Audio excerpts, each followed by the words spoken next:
hasta que un día Bernabé fue a buscarlo. En Antioquía había surgido una iglesia vibrante, formada por judíos y gentiles, y necesitaba líderes sólidos. Allí, por primera vez, los discípulos fueron llamados cristianos. Mientras ayunaban y oraban, el Espíritu Santo habló con claridad: «Apártenme a Bernabé y a Saulo para la obra a la que los he llamado». Comenzaba así la gran aventura misionera que sacaría el Evangelio de las fronteras de Israel hacia el mundo entero. En Chipre, Antioquía de Pisidia, Iconio, Listra, Derbe, Pablo y Bernabé predicaron la buena noticia por medio de Jesús. Se ofrece perdón y justicia que no se logra por la ley. Algunos se alegraron, otros reaccionaron con violencia. En Listra, después de ver un milagro, quisieron adorarlos como dioses, y poco después apedrearon a Pablo y lo dejaron casi muerto. Pero se levantó y volvió a entrar en la ciudad. Esa mezcla de avivamiento y oposición acompañaría siempre su ministerio. El mensaje que llevaba era revolucionario. En Cristo, judío y gentil son iguales delante de Dios. Eso generó tensión, incluso dentro de la iglesia. Muchos cristianos judíos pensaban que los gentiles debían circuncidarse y guardar la ley para ser aceptados. El debate llegó a Jerusalén, donde Pablo y Bernabé defendieron con firmeza una verdad innegociable: somos salvos únicamente por la gracia del Señor Jesús. Aquel concilio fue decisivo. El cristianismo no se quedaría como una secta dentro del judaísmo, sino que sería una fe para todas las naciones. Mientras viajaba, Pablo no solo fundaba iglesias, también levantaba columnas para sostenerla. Desde sus campañas, y más tarde, desde la prisión, escribió cartas que se convertirían en el corazón de la doctrina cristiana. A los corintios, una comunidad llena de dones pero dividida, les recordó que la iglesia no es un grupo de estrellas compitiendo, sino un solo cuerpo con muchos miembros, donde la pieza más humilde es tan necesaria como la que más se ve. Allí escribió ese himno eterno: puedes tener elocuencia, fe, generosidad, pero si no tienes amor, todo se queda vacío. A los Efesios les reveló el misterio de la iglesia como una nueva humanidad reconciliada en Cristo. Habló de un pueblo vestido de humildad y firme en la lucha espiritual, con la armadura de Dios, en verdad, justicia, fe, salvación, palabra y oración. A los tesalonicenses, creyentes perseguidos, los consoló con la esperanza del regreso del Señor y los animó a vivir sobrios y preparados. A Timoteo y Tito les explicó cómo pastorear, cómo cuidar la sana doctrina y cómo ser ejemplo en una generación que se desviaría de la verdad en su vida. Sin embargo, nunca estuvo libre de dolor. En Filipos terminó con la espalda sangrando y los pies en el cepo más oscuro de la cárcel. A medianoche, en vez de quejarse, Pablo y Silas comenzaron a cantar en Dios. Respondió con un terremoto que abrió puertas y rompió cadenas. En vez de escapar, Pablo se quedó para hablarle de salvación al carcelero que estaba a punto de quitarse la vida. Esa noche, en el lugar de su encierro, una familia entera fue bautizada. Ese era el patrón de su ministerio en sufrimiento que se convertía en salvación.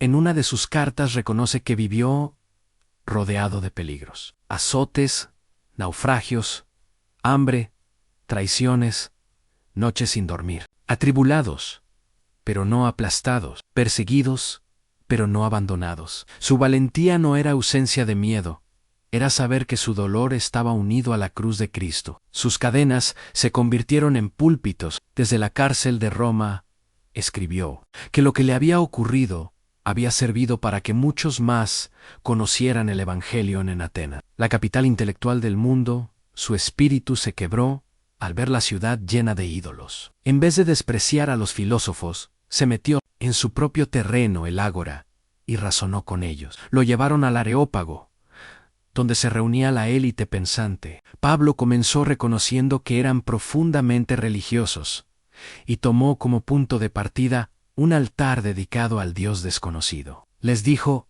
a ese Dios al que adoran sin conocer, es el que vengo a anunciar. Habló del Creador que no vive en templos y no se deja encerrar en estatuas. Citó incluso a sus poetas para llevarlos de lo conocido a lo eterno. Pero el mensaje culminó con una verdad que rompía todos sus esquemas en Dios. Ha confirmado al juez del mundo, resucitándolo de los muertos. Algunos se burlaron, otros pidieron escuchar más, y unos pocos creyeron. Allí aprendemos que la fe no anula la razón, la lleva a su verdadero destino después. El camino lo llevó a Éfeso, la ciudad dominada por el culto a Artemisa. Allí, Dios obró milagros tan visibles que hasta los enemigos tuvieron que reconocer el poder del nombre de Jesús. Muchos practicantes de artes ocultas quemaron públicamente sus libros, como señal de que su vieja vida había terminado. Pero cuando el Evangelio tocó los intereses económicos del negocio de los ídolos, estalló un motín. El teatro se llenó de gritos.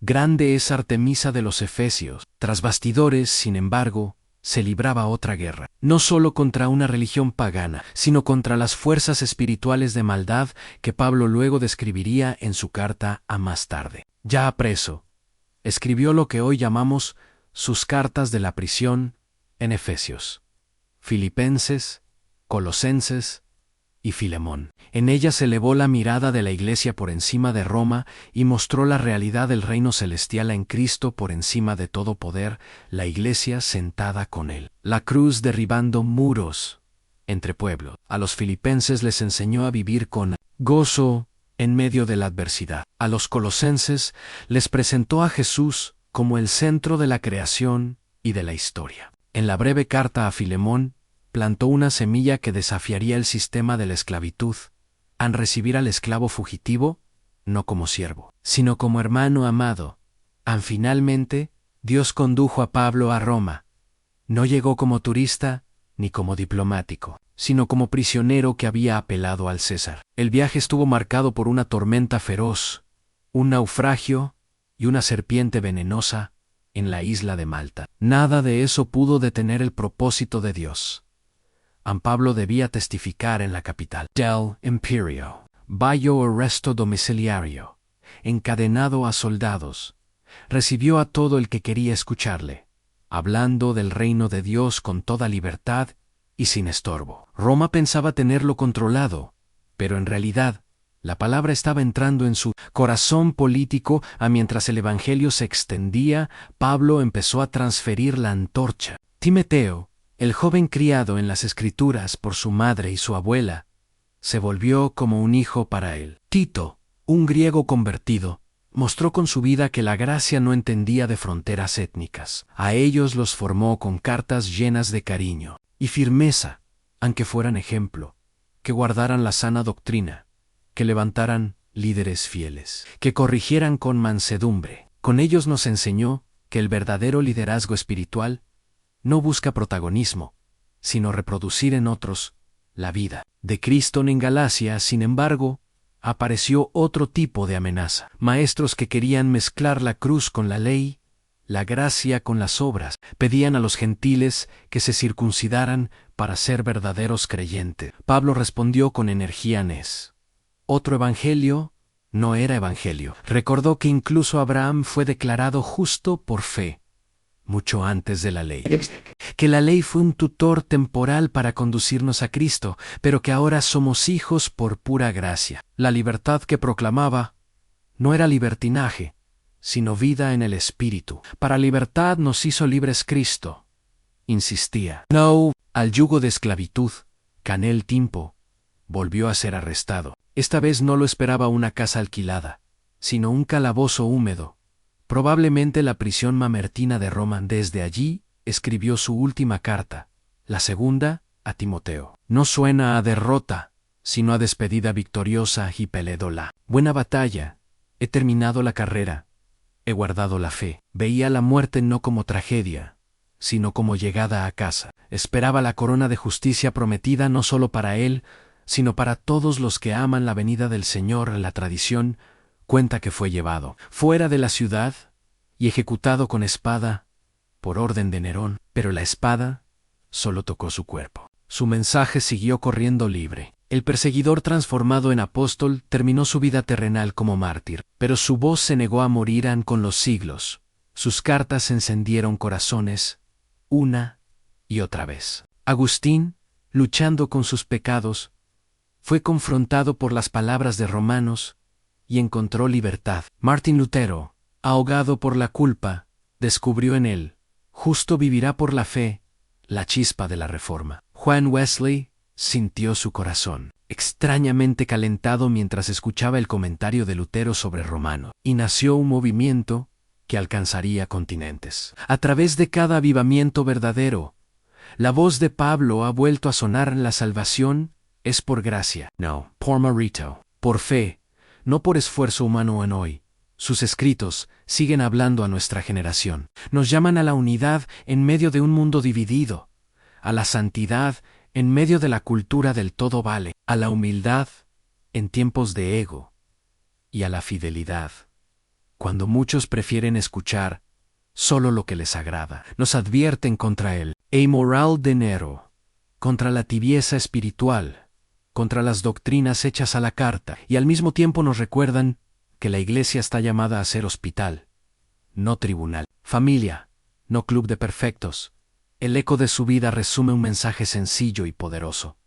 Vivir es Cristo, morir es ganancia. La gracia que lo alcanzó en el camino a Damasco es la misma que hoy sigue tocando puertas, derribando orgullos y levantando historias nuevas. Nadie está demasiado lejos, nadie está demasiado roto, nadie está demasiado perdido. El mismo Jesús que transformó al perseguidor en apóstol puede transformar tu historia también. A lo largo de la historia de la fe, pocas personas encarnan de forma tan intensa la paradoja de la gracia como Pablo, el hombre que primero se alzó contra Cristo y después decidió vivir y morir por él antes de convertirse en el gran apóstol. Fue conocido como Saulo de Tarso, un joven brillante, orgulloso, convencido de que al perseguir a los seguidores de Jesús estaba honrando a Dios. Han nacido en un centro neurálgico del mundo grecorromano. Saulo llevaba en la sangre el orgullo de su identidad judía y el privilegio poco común de la ciudadanía romana. Han educado bajo la rigurosa enseñanza del rabino Gamaliel. Se volvió un experto en la ley, un intelectual convencido de tener la verdad agarrada con las dos manos. Pero ese conocimiento, ese prestigio religioso y cultural que tanto valoraba, se levantó como un muro que le impidió reconocer al Mesías que su propio corazón anhelaba. Impulsado por ese celo equivocado, inició una cruzada personal contra la iglesia naciente, creyendo que al encerrar y condenar a los discípulos de Jesús, estaba defendiendo el honor del Dios de Israel. Lo que Saulo no imaginaba era que, en ese mismo camino de violencia religiosa, Dios lo estaba conduciendo hacia un encuentro que no solo cambiaría su vida, sino el rumbo de la historia de la fe. En el plan misterioso del cielo, el enemigo de la cruz se transformaría en su vocero. Más apasionado, el corazón de piedra se volvería portador de gracia. Aquel que confiaba en su propia justicia terminaría confesando con humildad que todos han fallado y están lejos de la gloria de Dios. En judío, en su fe; griego, en su formación intelectual; y romano, en su estatus, Pablo sería el puente perfecto entre los pueblos. Nada de eso fue casualidad. Dios entretejió cada detalle para que el Evangelio rompiera las barreras de cultura, raza y tradición. La historia de Pablo sigue gritando una verdad eterna. Nadie está demasiado lejos como para que la gracia de Dios lo alcance desde el resplandor del camino a Damasco hasta las frías mazmorras de Roma, desde las cartas que dieron forma a la iglesia hasta su último suspiro. He peleado la buena batalla. Pablo dejó un legado imposible de borrar, donde el pecado se enfrenta a la gracia. La gracia siempre vence. Su vida no es solo un relato antiguo, es una invitación personal. Ven, recorre conmigo su historia, y mira cómo la gracia de Dios puede transformar no solo a un hombre, sino a todo un mundo. Que su ejemplo despierte en nosotros el deseo de dejar que esa misma gracia nos alcance, nos moldee y nos envíe Antes de empezar, te animamos a dejar tu like y suscribirte para formar parte de este viaje donde contamos historias bíblicas cargadas de sentido. Cada apoyo tuyo no solo impulsa este proyecto, también ayuda a que la palabra llegue a muchas personas que la están buscando. Ahora sí, acompáñanos a descubrir la historia especial de hoy, donde las páginas de la Biblia se vuelven imagen, voz y vida, antes de que la luz de Damasco lo derribara al suelo. El fuego de Salo ardía de otra manera, una llama intensa de celo religioso. Era el orgullo de Tarso, una ciudad vibrante, llena de comercio, filosofía y cultura en la actual Turquía. Desde niño creció en una encrucijada. Allí se encontraban el pensamiento griego y la devoción judía. Muchos se dejaban seducir por la sabiduría humana, pero Salo tenía el corazón atado a la Torá, la ley de Moisés que veneraba como el soplo mismo de Dios. Bayo la tutilá del prestigioso Gamaliel se convirtió en un prodigio de la ley. No veía las escrituras como poesía, sino como orden directo del cielo. Podía recitar largos pasajes de memoria, y cada palabra alimentaba su fervor. Se definía a sí mismo como hebreo, entre hebreos, fariseo en cuanto a la ley, intachable, según la justicia que esa ley exigía. Para él, cada mandamiento era una línea roja que no se podía cruzar. Cada tradición, un muro protector de la santidad de Israel. Romper el más pequeño precepto era, en su mente, herir el corazón mismo de Dios. No era soberbia, era ceguera nacida de una pasión mal orientada. Confundió la sombra con la luz mientras los rumores sobre un Mesías crucificado se esparcían por Jerusalén. Salo miraba a esos discípulos con desprecio. Para él, eran una secta peligrosa que estaba corrompiendo la fe de sus padres. Cuando Esteban, lleno del Espíritu Santo, declaró frente al Sanedrín que el Altísimo no habita en templos hechos por manos humanas, el corazón de Salo ardió de indignación. A sus oídos, aquello era blasfemia. Permaneció allí, vigilando los mantos de los que lanzaban las piedras. La Escritura dice que aprobaba su muerte. El cielo también estaba mirando mientras la sangre de Esteban empapaba la tierra.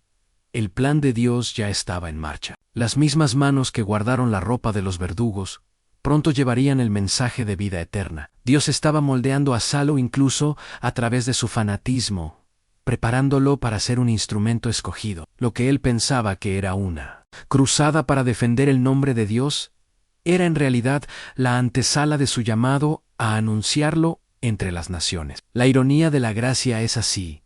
Dios utiliza la intensidad de nuestras pasiones para refinarnos y convertirnos en vasos de su propósito con cartas de autorización en la mano. Saulo allanaba casas, arrastraba a creyentes, llenaba cárceles.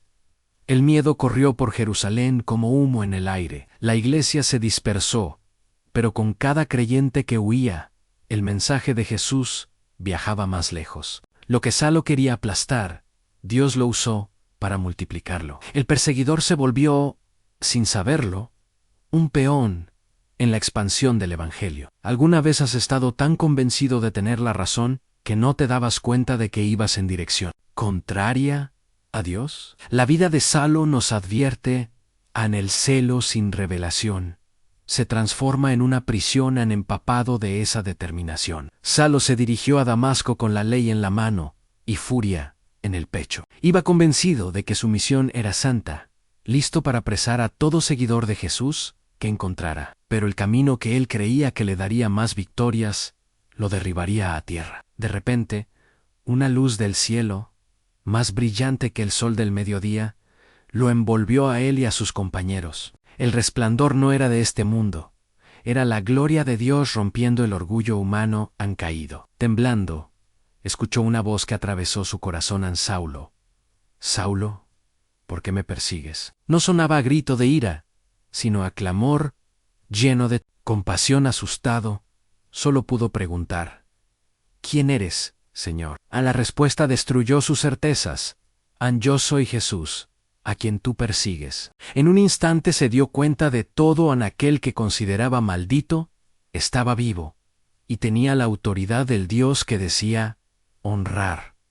La ley que veneraba encontraba su plenitud en ese mismo Jesús. La voz que creó el universo ahora pronunciaba su nombre, no para aplastarlo, sino para ofrecerle misericordia. En cuando abrió los ojos, no veía nada. Su ceguera física reflejaba la ceguera de su alma. El hombre que se sentía guía de otros tuvo que ser llevado de la mano hasta la ciudad que iba a controlar. 3 días pasó en oscuridad, sin comer ni beber, en el punto donde todo esfuerzo humano se agota, y solo la gracia puede levantar. Los pasajes de la Escritura que sabía de memoria empezaron a cobrar un significado nuevo. El siervo sufriente, la piedra rechazada y convertida en fundamento, el Mesías rechazado. Todo apuntaba a Jesús, pero el plan de Dios no terminaba ahí. En Damasco, un discípulo llamado Ananías tuvo una visión. Debía ir a orar por Saulo. Tenía miedo, conocía bien la reputación de aquel perseguidor.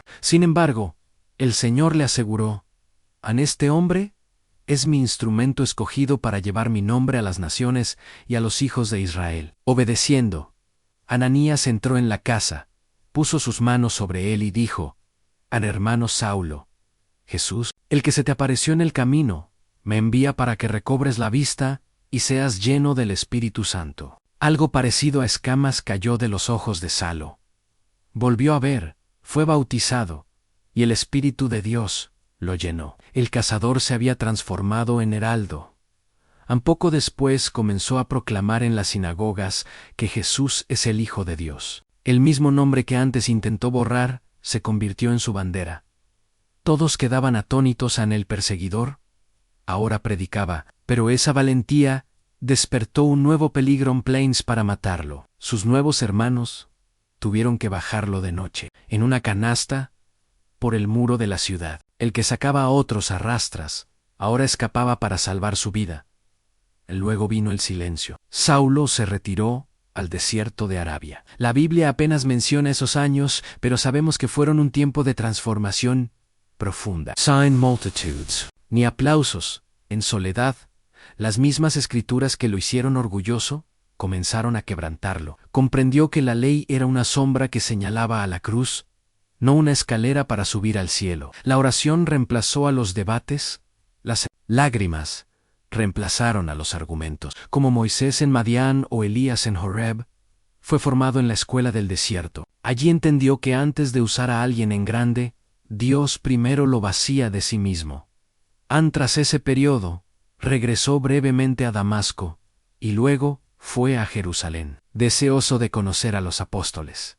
Pero muchos tenían miedo. Su nombre evocaba terror. Entonces apareció Bernabé, hijo de consolación, que lo tomó de la mano. Lo presentó a los apóstoles y contó cómo se había encontrado con el Señor.